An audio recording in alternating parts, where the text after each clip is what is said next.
Good afternoon, everybody. It's the penultimate session today of our podcasts on principles, and it's the third one in the series about human rights. We looked first of all at how human rights work in general in health and social care, and then we looked at specific articles 3 and 8 and 5 and 9. And today we're going to look at Article 14, which is an unusual one. It's the right not to be discriminated against, but not just in general.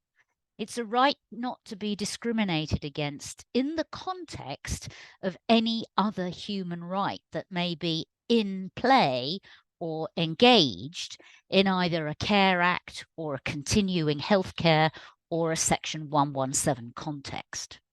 So, first of all, everything that we've ever said about how human rights work generally and where they fit in the hierarchy, that applies to Article 14 as well. But it's important to understand what Article 14 is actually about. It isn't freestanding. It sits on top of any one of the other human rights. So, for instance, the right to respect for your private and family life or your right to liberty. It's a human right geared towards stopping public bodies treating people's human rights as more or less important because of some specific feature of the individual. So it's interesting. It can only operate if some other human right is engaged in whatever the public body is doing to you. And it's got some specific grounds and a general mop-up, which are prohibited grounds for treating people differently on.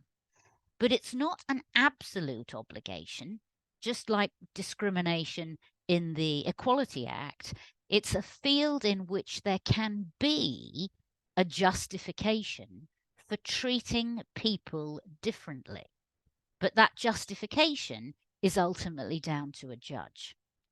For this species of discrimination challenge, which is not quite the same as a pure public law one, and is not the same as the one in the Equality Act, one really good thing is you don't need to prove that your underlying human right has actually been breached. It just has to be engaged for Article 14 to be the real point of your challenge.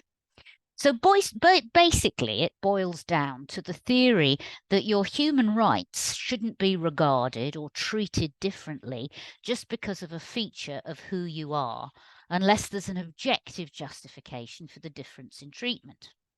It can also occur unlawfully if you are being disadvantaged, not by being treated differently, but by being treated the same as another person when your circumstances are necessarily different.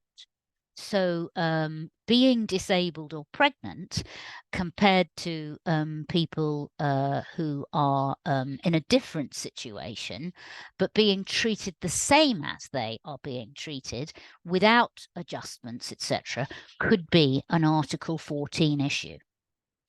It covers direct discrimination, less favorable treatment, because of language, politics, national or social origin, property, and your status when you're born, your association with a minority. And then it's got this mop up, which is called or some other status.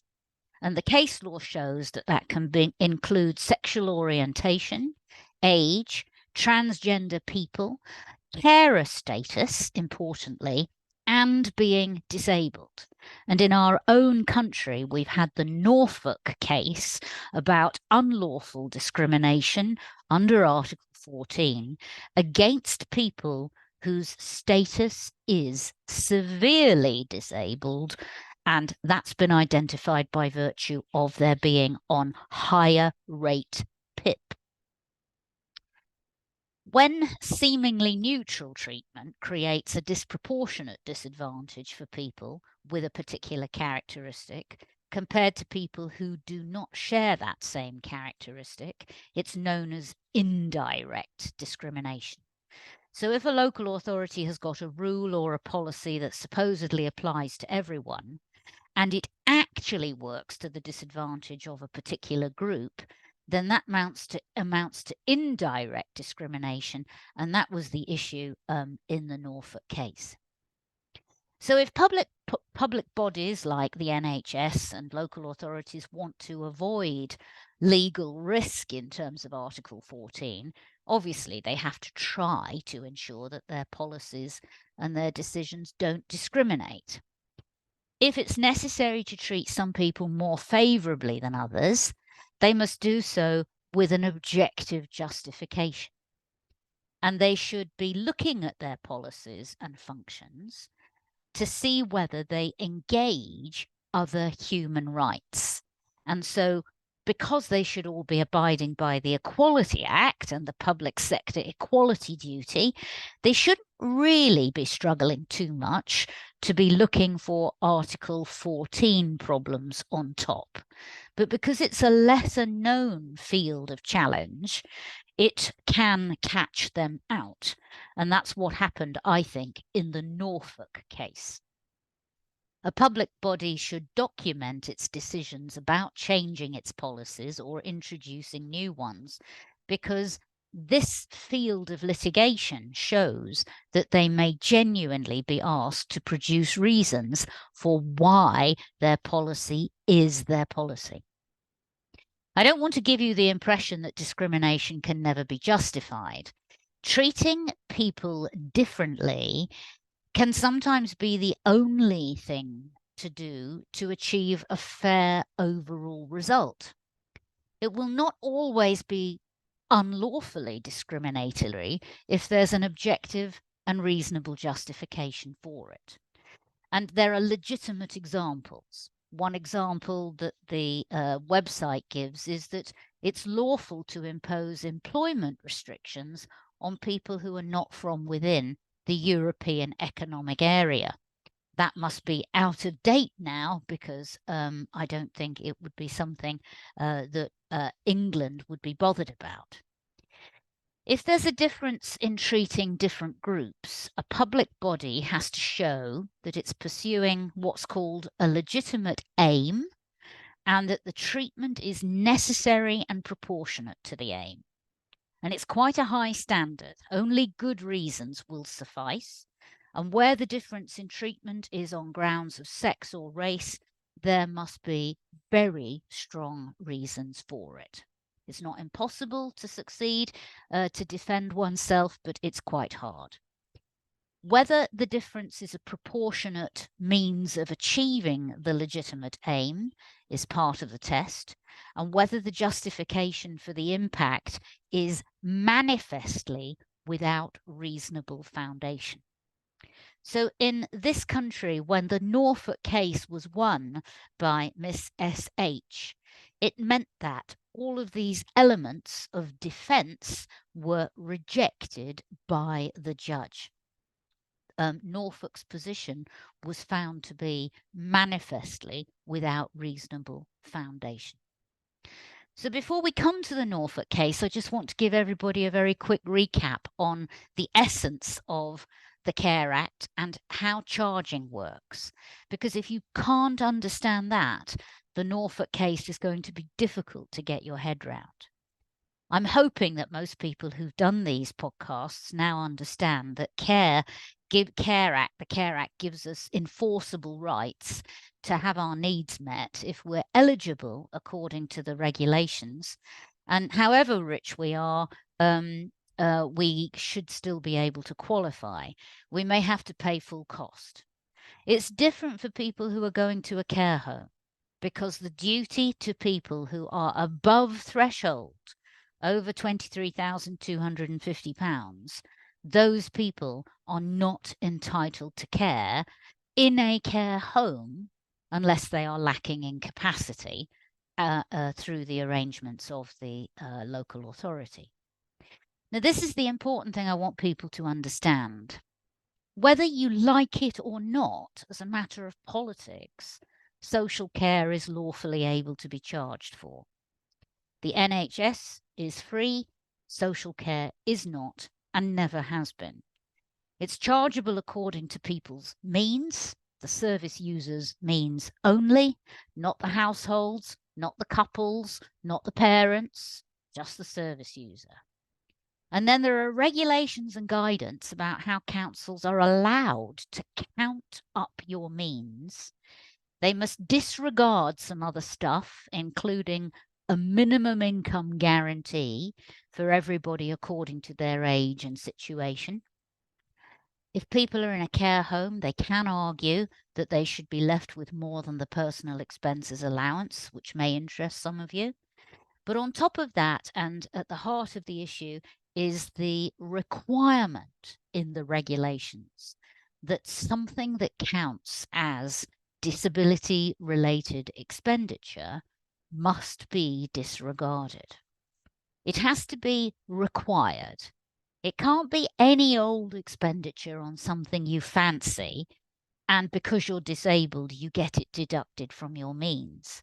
It has to be more than a want, but it does not have to be paying yourself for an eligible need to be met. So it's something in between an eligible need and a mere want.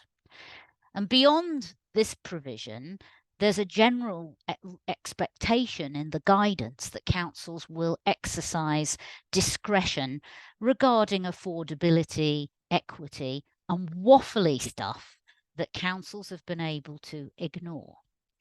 They've been able to ignore it for so long that people like me, who've hardly ever seen a charging law case in their lives, probably had come to the conclusion that there was not much point in doing a judicial review of a local authority's charging policy, because the discretion is so broad and freewheeling and unfettered that it was hard to imagine a scenario whereby a policy could be unlawful. And it's a humbling thing that lawyers with a slightly different basket of skills, discrimination law, have come to the fore and proved that charging policies are amenable to judicial review if you just think broadly enough. And so I was really excited when the Norfolk case was decided. I want people to understand something that it took me about 10 years to grasp when I started doing this area of law. I want people to understand that your charge for social care is not related to the cost of the care that you physically receive. So your package can get smaller or bigger without the charge changing. Your charge is everything that is lawfully able to be counted under the regulations.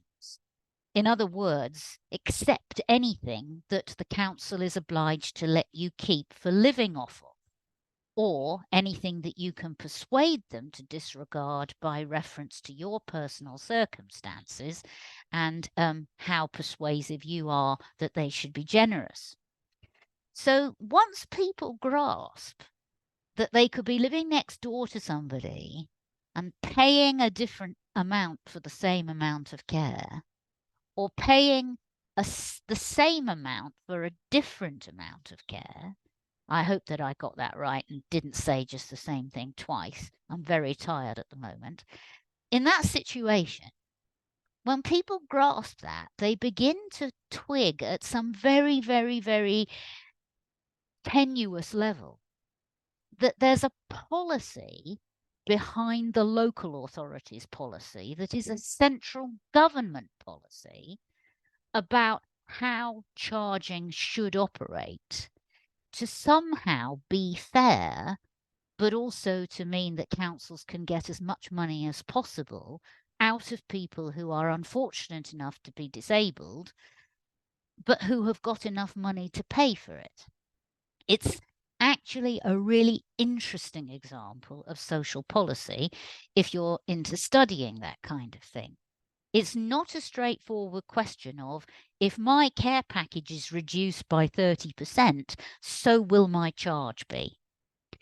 So these rights, these are legal rights to pay for nothing more than the rules actually allow. They're enforceable by way of this whole body of law that we've been talking about for 13 weeks now, public law. It's possible to challenge a charging decision on the basis that it's irrational or unfair or illegal.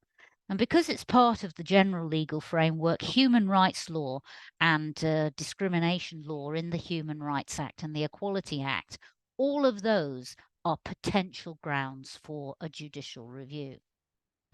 You may also be interested to know that if you are sued for charges for your adult social care, you can raise any of these public law defenses in the county court or in the high court, and the court has to listen to them.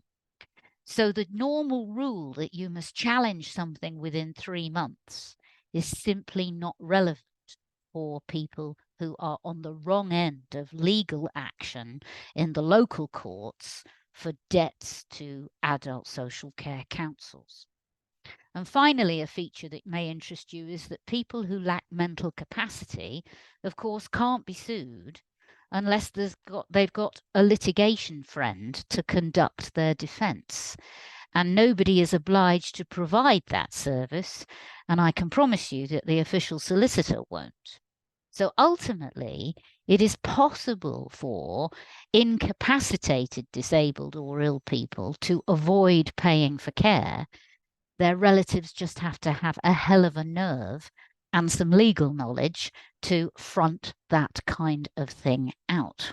I'm not recommending civil disobedience and refusal to pay, but I am saying that if people just learn a bit more, they will make an informed decision about whether it's better to owe the local authority money or whether it's better to owe British Telecom or somebody else like that. In the CARE Act, there is guidance on the treatment of people's minimum income guarantee.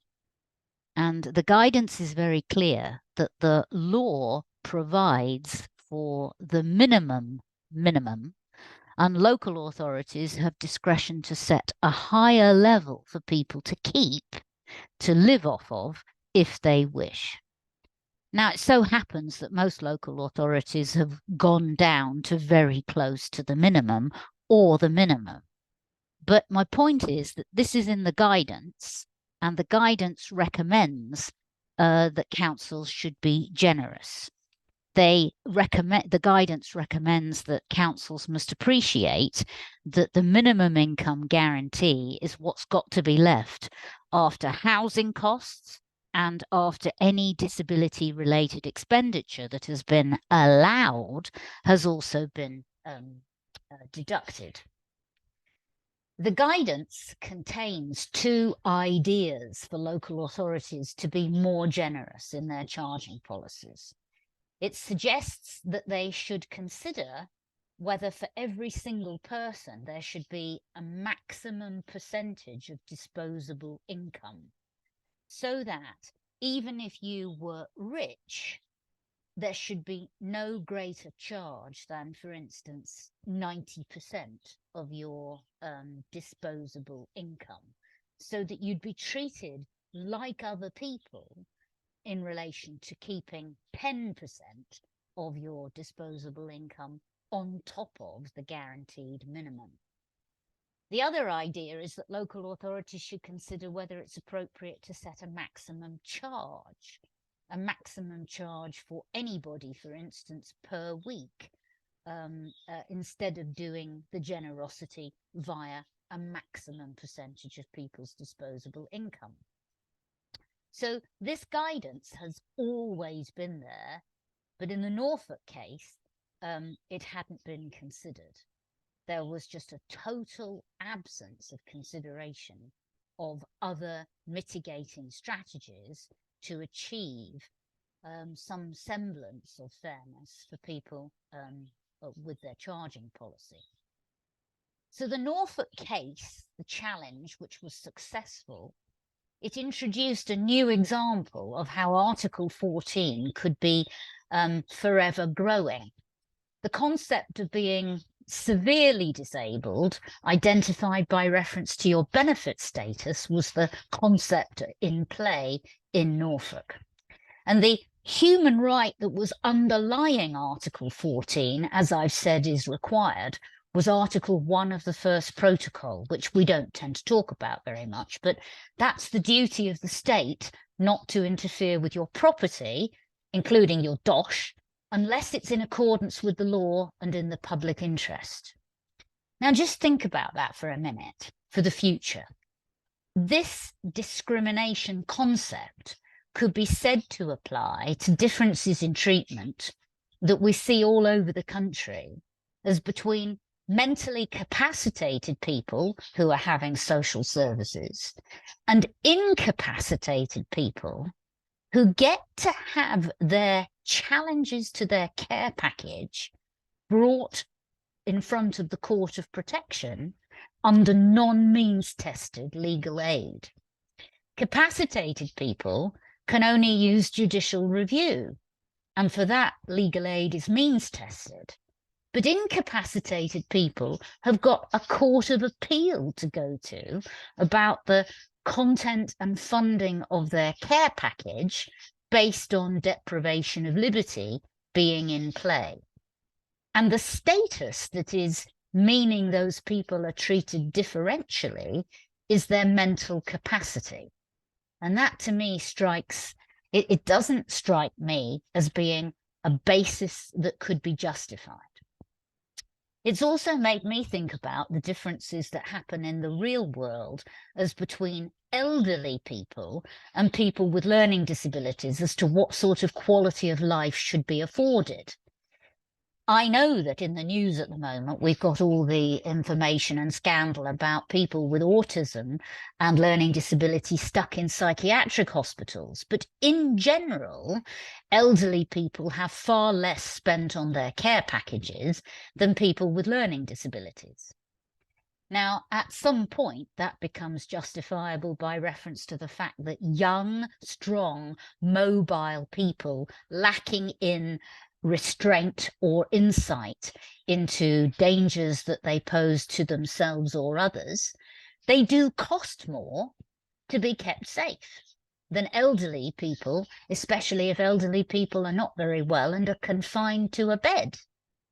But at some point, there is a culture in our society that young people matter more than the elderly. The elderly have, quote, had their chance. And there is perhaps an assumption in care planning that younger people's lives need to be enriched with activities, but elderly people's don't. And that's probably discrimination on the grounds of age. Another example is the assumption that young people should have shared care in supported housing, whilst the elderly should be warehoused in a care home and not expected to live in groups. I'm not quite sure whether that's less favourable treatment or more favourable treatment. I know that we have recreated residential care and supported living for reasons to do with lack of legal literacy about what the supposed distinctions are. It's not necessarily always an edifying picture. We come up against our own prejudices and they're brought into sharp focus because nobody wants to pay more tax for other people's well-being. So I'm not saying that any of these are necessarily unjustified or unjustifiable. I am saying that there could be litigation about some of these differences. Is anyone out there doing something about these principles? Not unless it's profit-making, in our experience. It ain't going to be the case under legal aid funding rules. And therefore, these principles are not being tested or grown or developed by organisations at this moment. Now, the facts of the Norfolk case are set out here. And they basically involved a young woman who was at home living with her mother with Down syndrome. And she was on the higher rate of PIP. Norfolk had changed its charging policy and had removed its willingness to let people have a disregard of the higher rate of PIP. So they were counting in about 30 quid a week that they hadn't been counting in before. And when the case went to court, it was explained very carefully to the judge that the effect of the charging policy, in light of the minimum income guarantee that Norfolk was also leaving people with, the maths meant that someone in SH's position was being left with a smaller percentage of her disposable income than a person with lesser degrees of disability. And whilst one might say, as the council did, well, it's obviously right, she gets more care because she's more severely disabled, therefore she should be paying more, the judge was made to understand that it wasn't about the actual figure, it was about the percentage of her disposable income. And that therefore meant that she had less to spend on all of the other consequential costs of being severely disabled. Whereas people who were less disabled and who thus might be able to do work would have the benefit of being able to keep their earning. And that would be something that Miss SH would not be able to do because she was in the ESA group of not being required to work. So the judge got his head around a difficult set of principles and agreed that how much money you are left with from your benefits does engage Article 1 of the First Protocol. A public authority cannot take away what someone owns without clear legislative authority, and a public authority cannot impose restrictions on a person's use of their own property. How many councils have been caught out for saying, we don't do this any longer, you should be spending your benefits on this, that, or the other? They're simply not allowed to do that. Public authorities won't be guilty of discrimination if there's a law in the country that says that they can interfere with people's money. And of course, that's exactly what a charging policy is. It's under the Care Act, and it's a policy that is allowed to exist, and it does interfere with what people get to keep if they don't want to be chased for debt. And it's even more obvious that there's a public interest in any local government or central government body being able to raise finance. Everybody knows that social services depends on being able to charge people a proper amount, because local authorities don't get all of the funding they need from from central government. So how did the case ultimately get framed, and how does one in future go about framing an allegation of Article 14 discrimination? There are 4 elements. There must be a human right separate to Article 14 already engaged in relation to what's being done or threatened to be done. The difference in treatment must be because of some status that is either listed or recognised as counting as a status. The claimant and people who have been treated differently, they must be in analogous situations, broadly comparable situations. And there must be no objective justification for the different treatment. That's what you've got to set out and have evidence about if you're going to win. So in the Norfolk case, of course, the council argued that being severely disabled wasn't sufficiently clear or explicit. It wasn't good enough to qualify as some other status. The judge quashed that notion very, very quickly and said that it was totally clear that what you had to be to get a higher level of benefit was capable of being turned into some other status. And so PIP enhanced levels of benefit are paid to people because they're more disabled. And that's why the judge was happy to find that severe disability was an other status that triggers Article 14. The council then tried to argue that the individuals subject to the charging policy who were earning money from making a living, they couldn't be compared to severely disabled people, but the judge disagreed with that as well.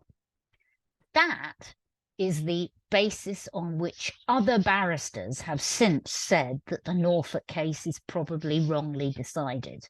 That one there about analogous position. I'm not sure we would even disagree with that. But let's go on to the things that were clear. The claimant, the young woman, through her lawyers, argued that the discrimination is the disparate impact on her group of people because she can't earn money, and also she is left with a smaller proportion of her own money left by the time the charging policy has been worked through. So it's really important to understand that it is the assessable proportion of her income being higher than less disabled people. That was where the wrongdoing was alleged.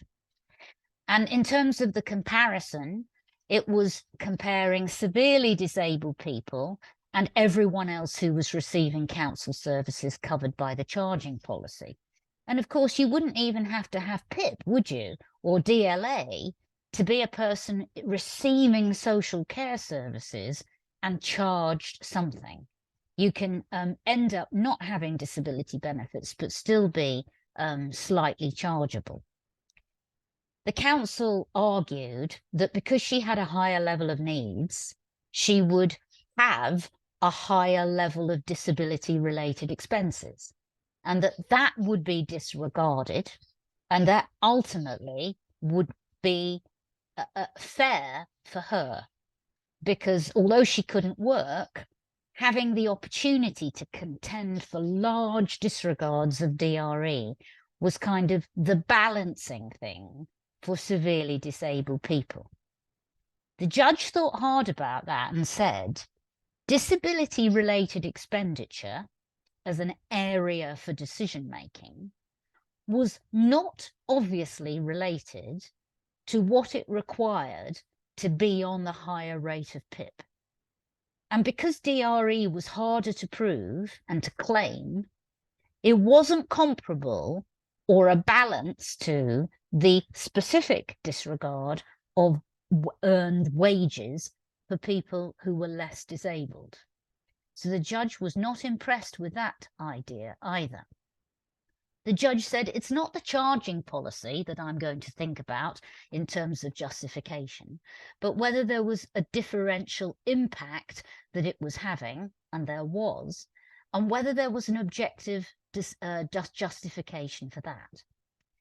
The council obviously gave the judge a stark account of austerity and why they had felt driven to change the charging policy to a less generous one than it had already been.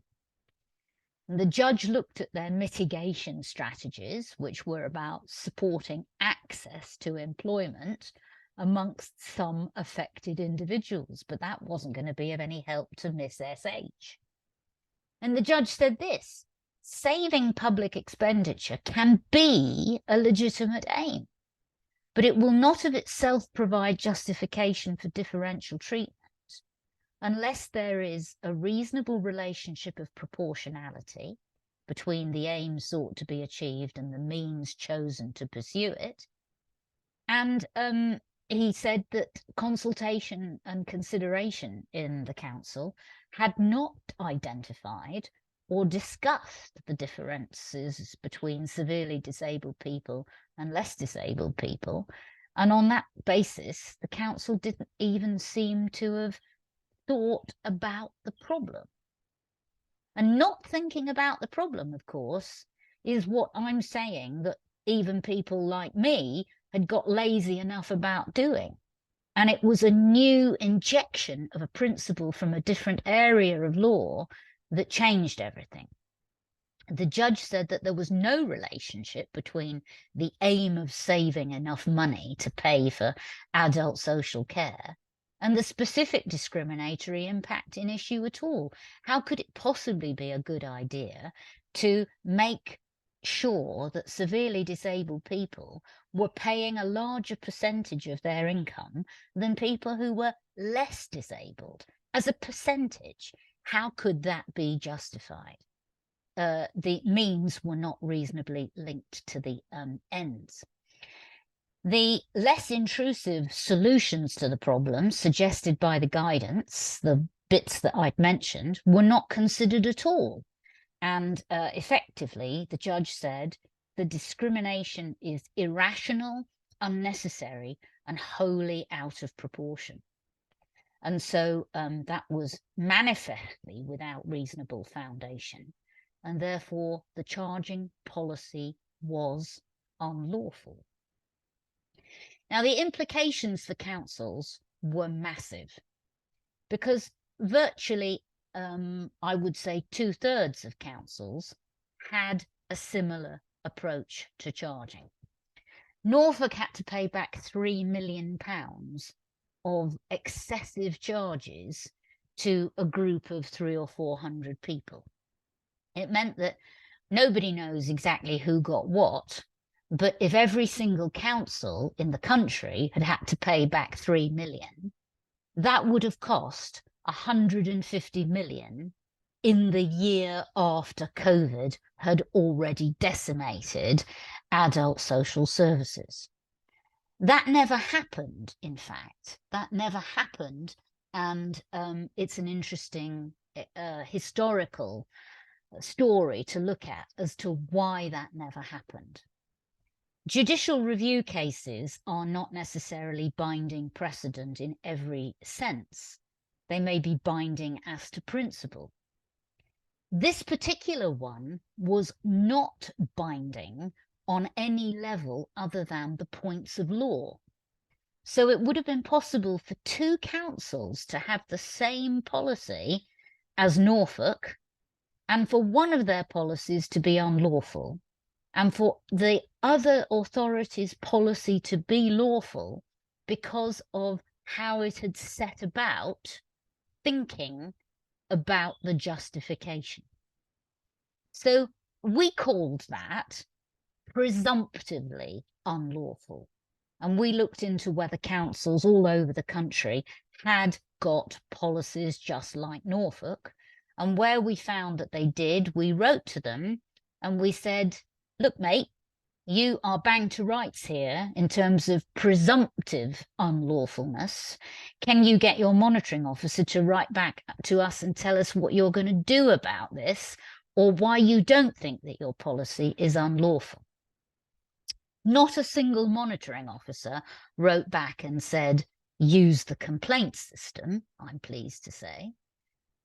Plenty of monitoring officers ignored us. Several engaged with us. Most said that they would take legal advice, and then they spent about 18 months doing so. So why didn't somebody else just come along and sue their council? There were about 5 other challenges, but they were all ultimately settled.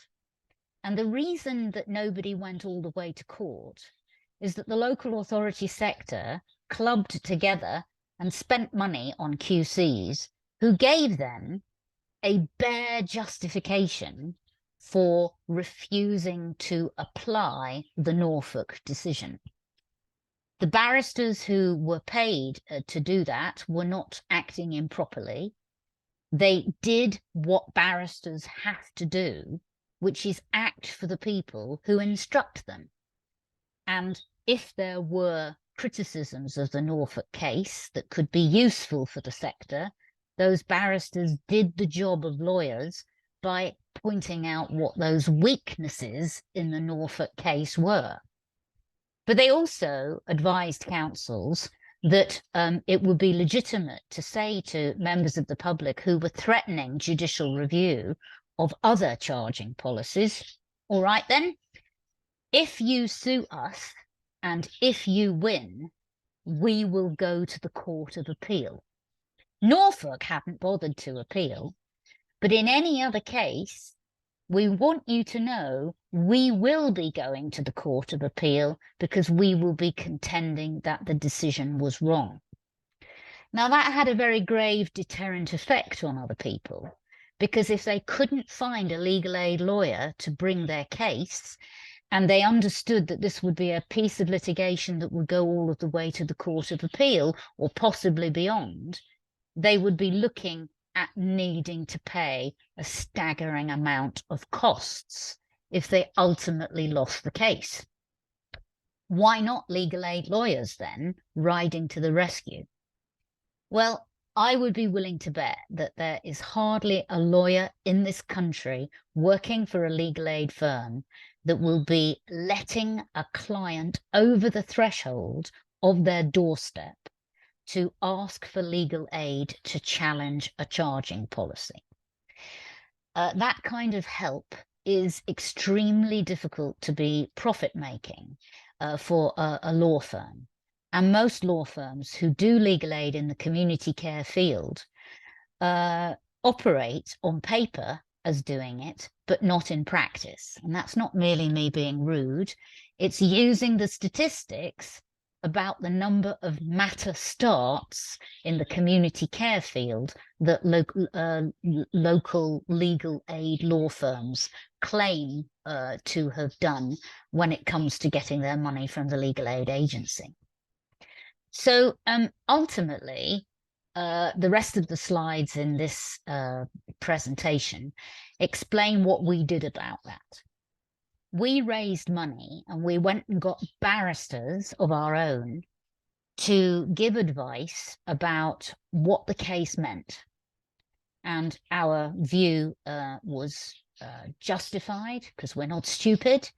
We did the instructions and the barristers agreed with most of what we had guessed would be the law. But we're not lawyers. In fact, we can't hold ourselves out to be lawyers. And on that footing, we can only say that we're experts. We've put all of the material on the internet.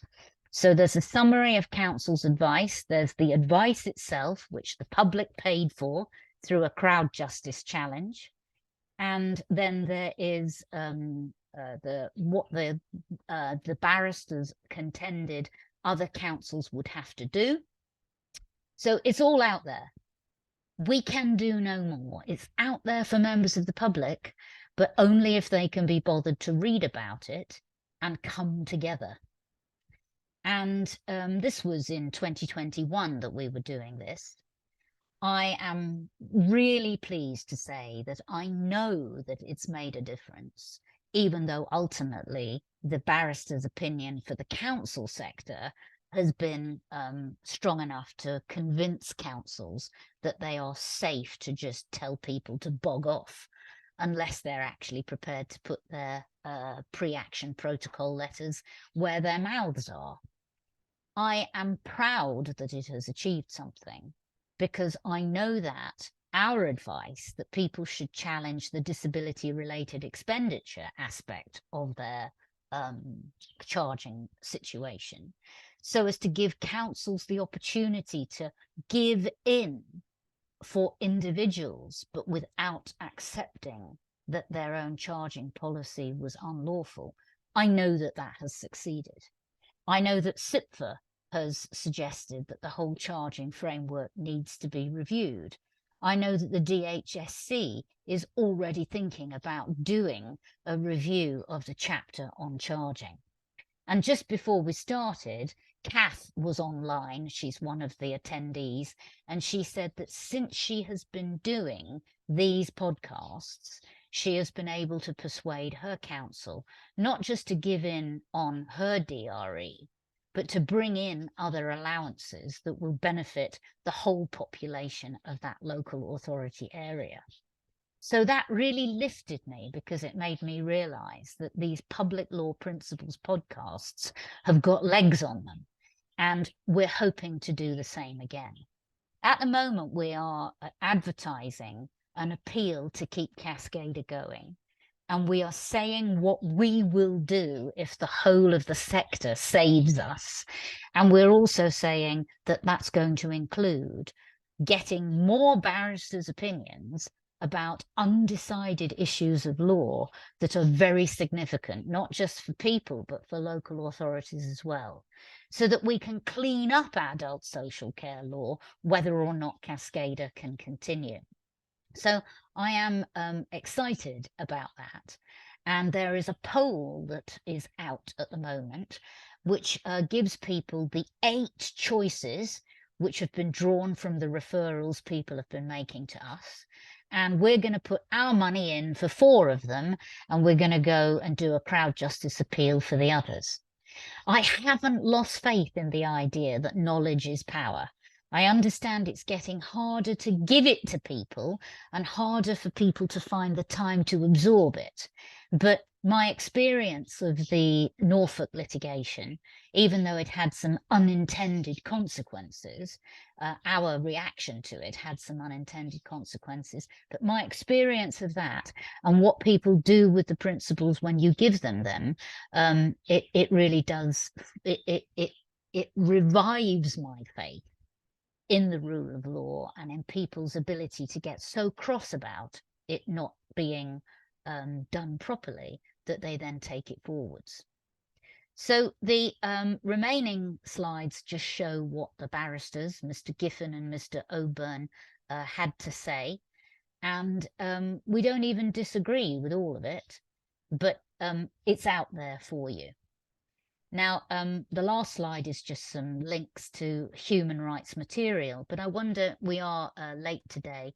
Does anybody wish to ask any questions about charging or anything like that? Would anybody like to unmute and ask about anything? Yes, I have a question, please. Yes, Mary. I think I know this, but not very clear. What is the difference between litigation friend and deputy? A litigation friend is any old person. It doesn't have to be a deputy or an attorney, but it's someone who effectively stands in the shoes of the individual who is either suing someone or being sued. And the litigation friend is an individual who is the conduit between the lawyers and the individual who has less than full capacity. So it wouldn't be the deputy from the family court? A deputy, if a person is a deputy or they are an attorney, they might well be assumed to be someone who's fit to be a litigation friend. But I'm trying to make the point that you can be someone's litigation friend without being their deputy, and without being their attorney. And also, this is not very well understood, just being somebody's deputy isn't always good enough to enable you to stand up and be somebody's litigation friend. Right. It may be that you have a general scope under your deputyship or your power of attorney to do various things, but actually pursuing or defending litigation is not automatically one of them. So you make up your own mind if you want to be somebody's litigation friend, and you have to give a commitment to the court, but you make up your own mind, and then it's for the other side to say, hang on a minute, you're not appropriate because you are actually the person's relative and you're too close to them. You know, you're their appointee and you're the one who's spent their money on something else. That's sort of problem, but it's a complicated area of law, Mary. Thank you very much. You're welcome. Does anybody else have a question about the Norfolk case or human rights or Article 14? Okay, well, next week we're going to look at delay. We're going to look at one of the hardest problems in the adults framework about whether a duty is a duty any longer, when virtually every local authority and NHS body is able to say, I'm ever so sorry, we can't do that yet. We'll have to put you on a waiting list. If a duty to meet needs is a duty to meet needs, and local authorities and the NHS could go back to providing services directly and can't use an excuse, the fact that there's just no provider who seems to be willing to take their very meagre shilling for the work, then in that situation, have we just collapsed the Care Act? Have we collapsed the Care Act, or is a duty still a duty? I hope that you'll look at our social media and particularly our litigation strategy poll. But I want to say thank you very much. Next week is the last one, and it is the last one I will be doing as CEO of CASCAIDr. So I'm hoping not to be quite so tired next week, but it's a difficult one to prepare for, and I hope that we get good attendance. Thanks ever so much. Cheers. Bye-bye. Thank you. Bye-bye. Thanks. Bye.